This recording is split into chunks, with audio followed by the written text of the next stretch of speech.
see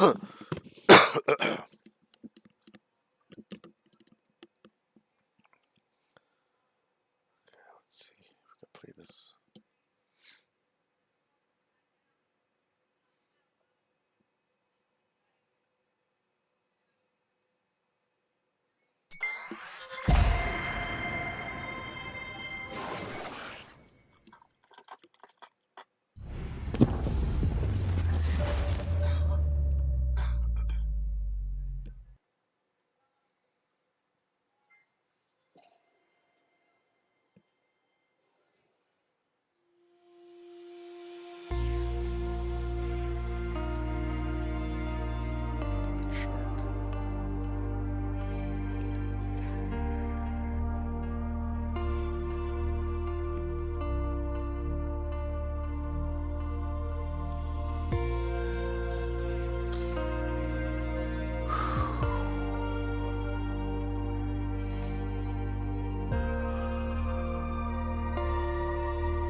Welcome to Sedona. I'm Captain Jess Molina, and I'll be your instructor. For this lesson, we're going to start on the ground and focus on some basic concepts. Fundamentals every pilot needs to know before hitting the skies. This is your plane. A classic. The Cessna 152. Take a look around it. In a simulator, anytime you want, you can easily switch to cursor mode. The cursor is handy for interacting with menus and cockpit controls or instruments. As you can see, activating the cursor also displays the toolbar. The toolbar is a quick access menu that allows you to control various aspects of the simulation. Try to find and open the basic controls and cockpit controls or instruments. Okay. Activating the cursor also displays the toolbar. The toolbar is a quick access menu that allows you to control various aspects of the simulation. Try to find and open the basic controls. Hang on a second.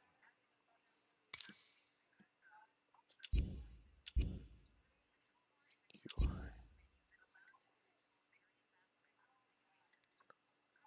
Make it full screen.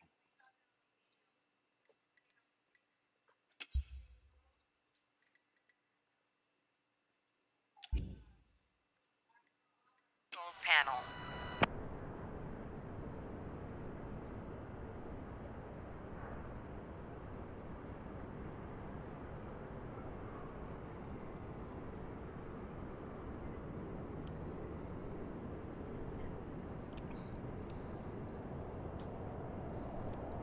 Okay, what do I do? What are the basic controls? Toolbar. Where's the toolbar?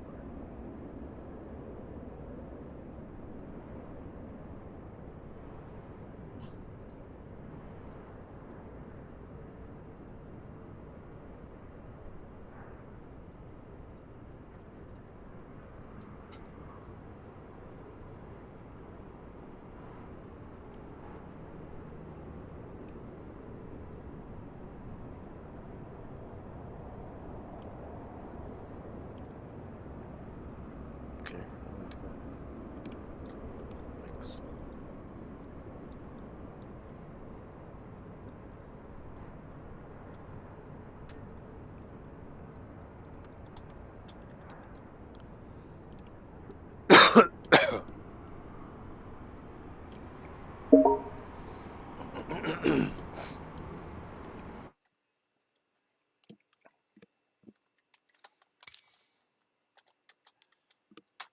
Okay.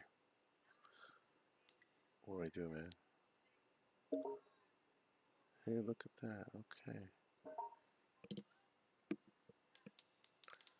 Control options.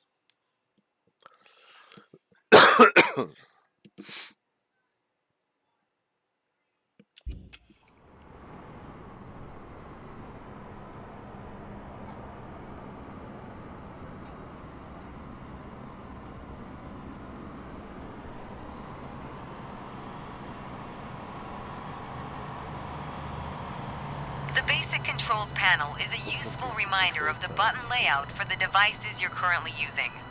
Now try to find and open the camera panel in the toolbar. The camera panel allows you to access the various views and camera modes of the simulation. Go ahead and close all the panels for now. Right now, we are in the external view mode. Let's switch to cockpit view next.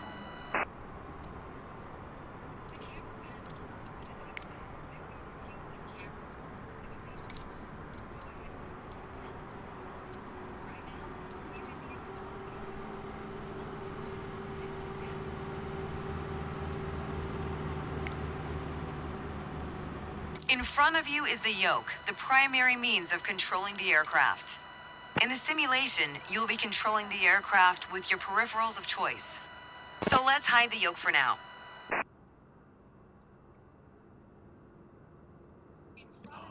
Some instruments allow multiple interactions. For example, rotating a dial clockwise or counterclockwise. In these cases, you need to lock the cursor onto them in order to interact. For example, take a look at the clock in the middle of the dashboard.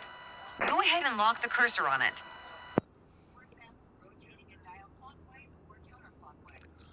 In these cases, you need to lock the cursor onto them in order to interact.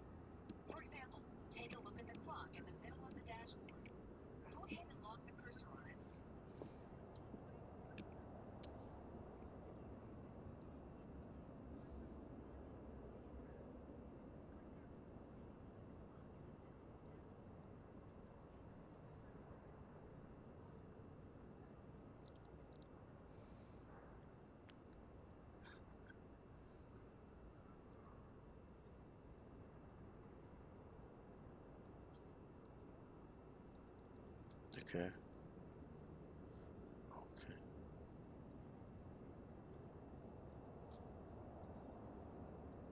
Alright, lock the cursor on it. Lock the clock knob by pressing. Now change the clock time. Oh. You can unlock the cursor once you're ready.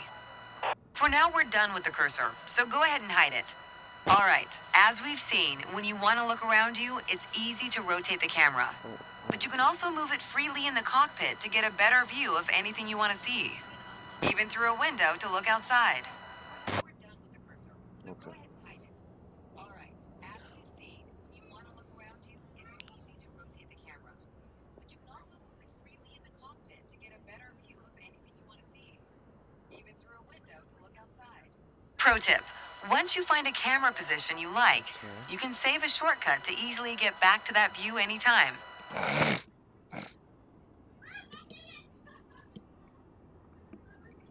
Now, reset the camera to its original position. Then try switching to your custom one again.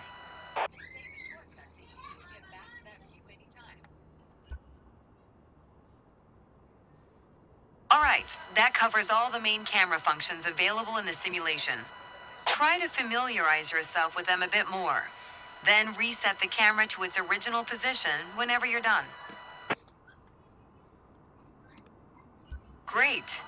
That covers all the main camera functions available in the simulation. Reset the camera to its original position whenever you're done.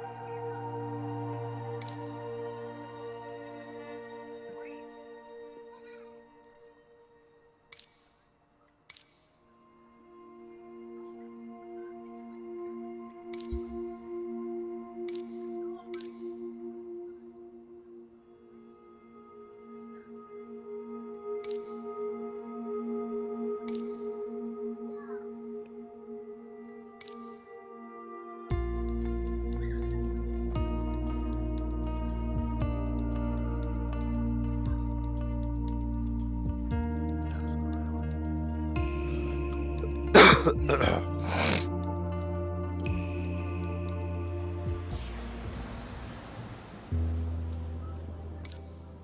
Let's take a moment to talk about taxiing. Taxiing refers to moving the aircraft on the ground under its own power. In particular, getting from the ramp out to the hold short point on the edge of the runway. Steering on the ground is managed through the rudder pedals. That's right, unlike driving a car, we turn by using our feet. Okay, ready? With the throttle idle, release your parking brake.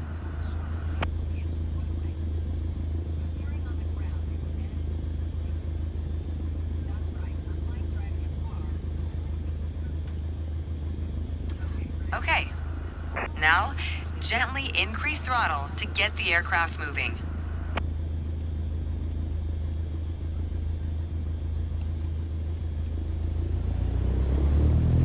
Go easy on your throttle. Use your rudder pedal to turn left and enter the taxiway. As you increase power, unfortunately, one of your wheels crossed out of the taxiway. Use your rudder pedal to turn left and enter the taxiway. As you increase power, watch the tachometer and... Unfortunately, one of your wheels crossed out of the taxiway. Use your rudder pedal to turn left and enter the taxiway. As you increase power, watch the tachometer and make sure to stay around 1,000 RPM.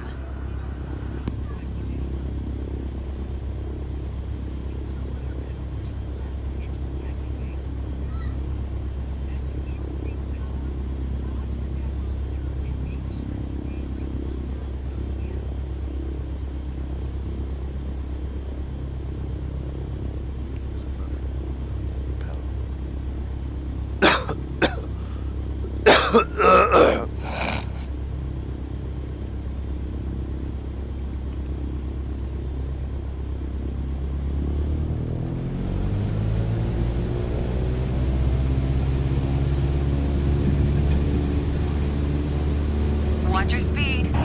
Unfortunately, one of your wheels crossed out of the taxiway. Use your rudder pedal to turn left and enter the taxiway. As you increase power, Watch the tachometer and make sure to stay around. Unfortunately, one of your wheels crossed out of the taxiway. Use your rudder pedal to turn left and enter the taxiway. As you increase power, watch the tachometer and make sure to stay around 1,000 RPM. Watch your speed. Now test the brakes. Unfortunately, one of your wheels crossed out of the taxiway. Now test the brakes.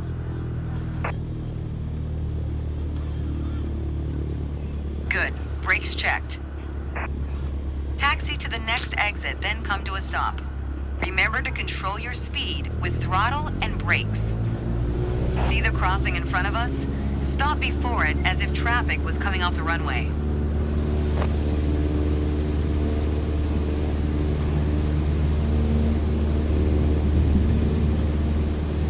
Watch your speed. Unfortunately, one of your wheels crossed out of the taxiway. Taxi to the next exit, then come to a stop. Remember to control your speed with throttle and brakes. See the crossing in front of us? Stop before it as if traffic was coming off the runway.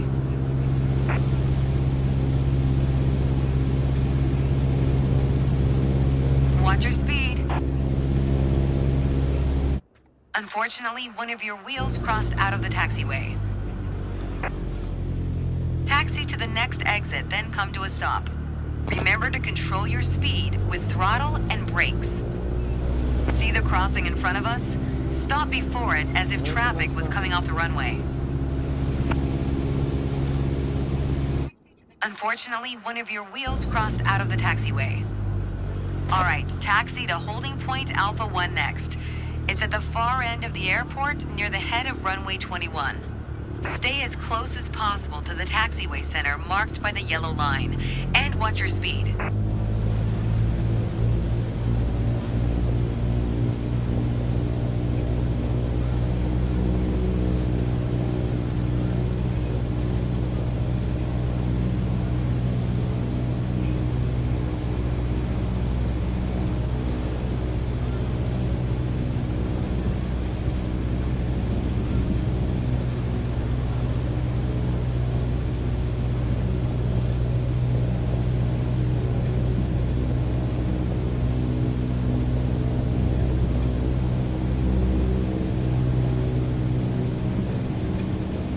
Watch your speed.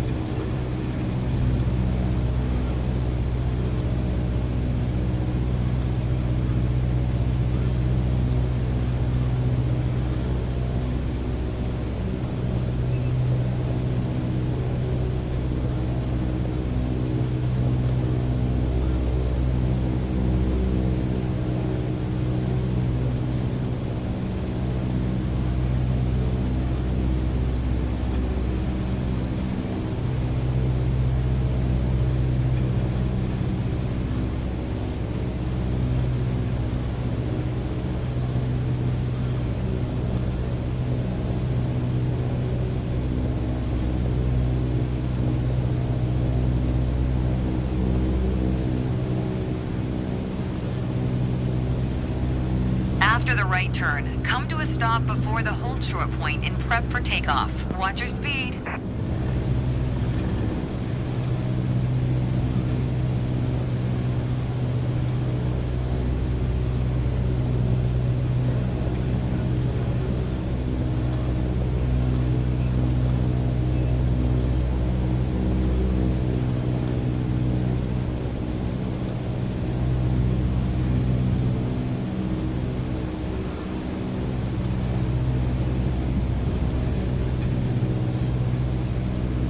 That was good taxiing. The next challenge will be to keep the aircraft under control while at full throttle for takeoff. Stop right here. Stop, man, stop.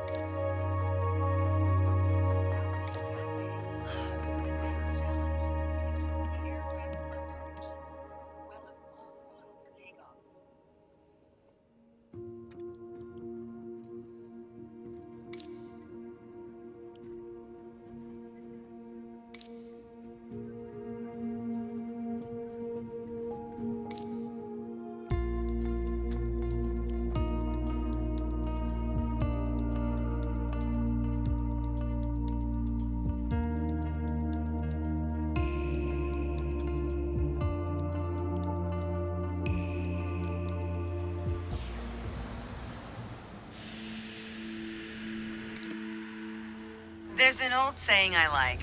A mile of road will take you a mile. A mile of runway will take you anywhere. Taking off isn't hard, but there are a few key points to remember. First, we always take off into the wind, which won't be an issue on a calm day like today. Second, before we enter a runway, we always make sure it's clear. Check to the right to see if a vehicle is on the runway, and to the left to make sure no other planes are approaching.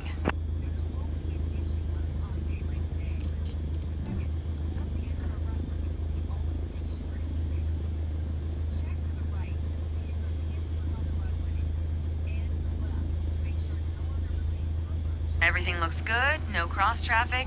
Go ahead and taxi into position. Now slowly taxi onto the runway and align the plane with the center line. Then stop your plane just after the number 21.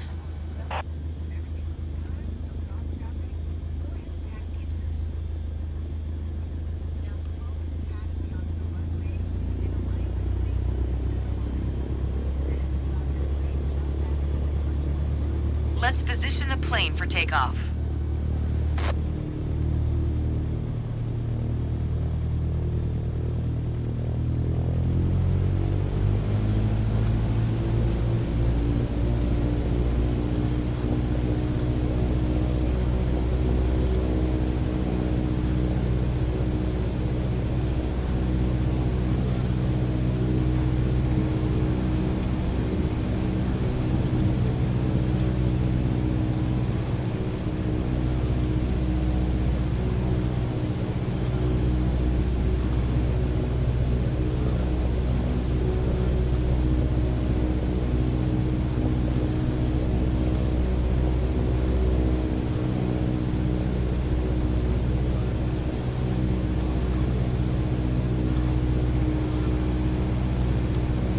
Excellent. All right, let's do this. Apply full power and I'll walk you through the takeoff as we go.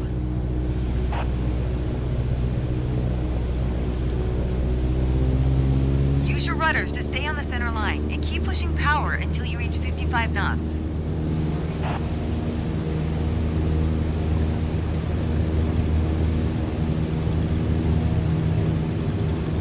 Good. Now gently pull back on the yoke.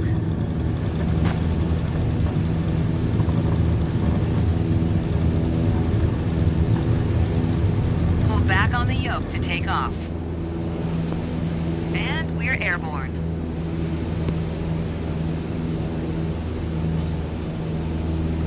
Line up the top of your instrument panel so it's a couple of inches above the horizon. That'll pitch us up and set a good climb attitude. Focus on flying straight. Use your rudders to keep the runway heading of 210 degrees. Maintain 75 knots, and we'll reach our target altitude of 5,500 feet in no time.